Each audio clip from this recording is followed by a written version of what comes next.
Halo teman-teman investor semuanya, di kesempatan kali ini kita bakal coba bahas PT Bank CIMB Niaga Tbk, kode sahamnya BNGA. Nah, kira-kira seperti apa perusahaannya akan kita coba bahas setelah yang satu ini.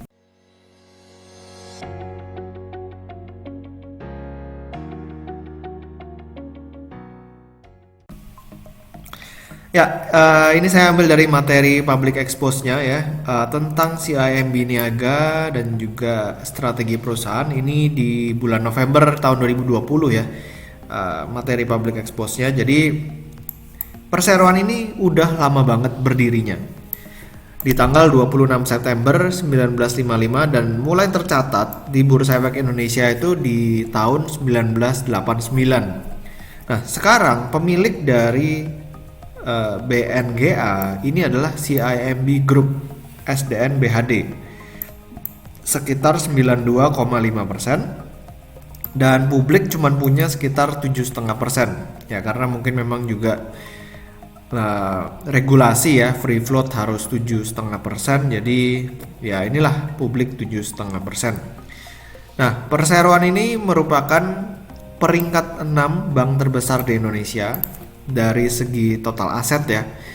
Peringkat kedua bank swasta terbesar di Indonesia, lagi-lagi berdasarkan total aset, dan merupakan peringkat 5 bank dengan segmen KPR.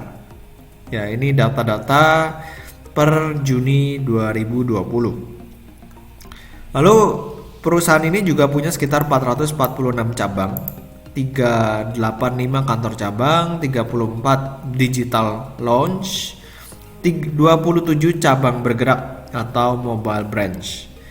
Ada ATM sekitar 4.488. Ini terkoneksi dengan ribuan jaringan ATM bersama, ATM Prima, Cirrus, Visa Plus, Mastercard, dan lain sebagainya. Jumlah karyawan udah lebih dari 12.000 ya, ini luar biasa banget. Peringkat utangnya juga sangat bagus, dari Pevindo ID AAA, dari Fitch AA+, dan juga dari Moody's Baa2. Oke, nah kita bakal coba lihat kira-kira kinerja dari si BNGA ini seperti apa. Secara sekilas, dari tahun 2014 ke tahun 2019, kinerjanya itu boleh dikatakan nggak kemana-mana ya.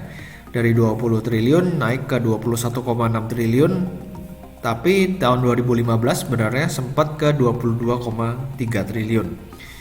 Lalu dari labanya ini yang cukup menarik karena bisa mengalami tren yang naik dari 2,3 triliun menjadi 3,6 triliun. Jadi artinya pemegang saham tambah lama ya tambah kaya ya, tambah makmur.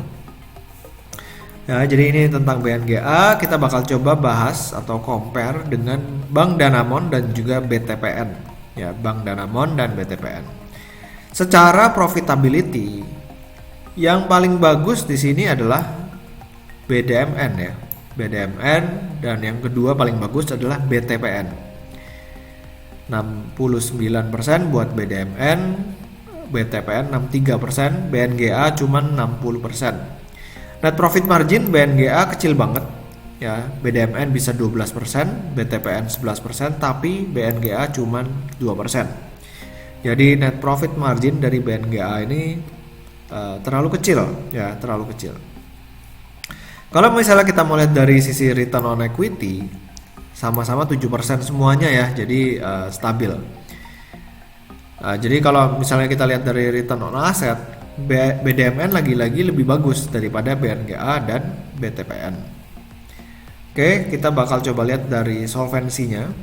Nah, dari sini kita bisa lihat neraca yang paling sehat itu adalah punyanya si BDMN.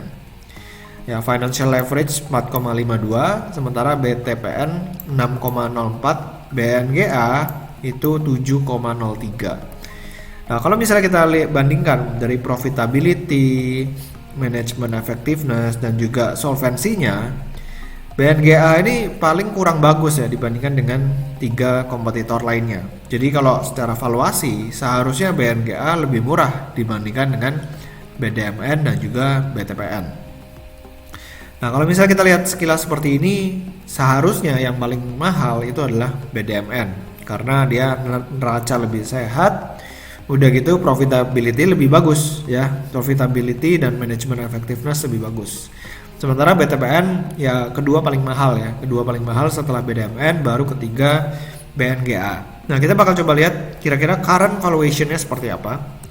Nah, di sini bisa kita lihat bahwa current PE ratio yang TTM ini BDMN ini 11,05, BTPN 12,39, BNGA 9,45. Jadi paling mahal BTPN dan yang paling murah BNGA. Karena memang dari segi kualitas ya, return on equity, gross profit margin dan juga financial leverage, BNGA paling kurang bagus ya dibandingkan dengan dua kompetitor lainnya. Oke, lalu dari sisi price to book value ratio, di sini kita bisa lihat di BDMN ya, BDMN 0,75, lalu BTPN 0,87, dan BNGA paling murah sendiri di 0,67 kali. Jadi secara valuasi sebenarnya BNGA udah cukup fair ya, karena dia udah berada posisinya di bawah BDMN dan BTPN. Kita bakal coba lihat sekilas dari sisi key statnya. Nah, ini dia ya, tahun 2019 labanya bisa 3,6 triliun. Dan sekarang market cap-nya di 26,7 triliun. Ya, 26,7 triliun. Kita bakal coba lihat PE ratio grafiknya ya. Grafiknya kayak gimana. Nah, dalam 10 tahun terakhir sebenarnya harga saham BNGA ini kalau boleh dikatakan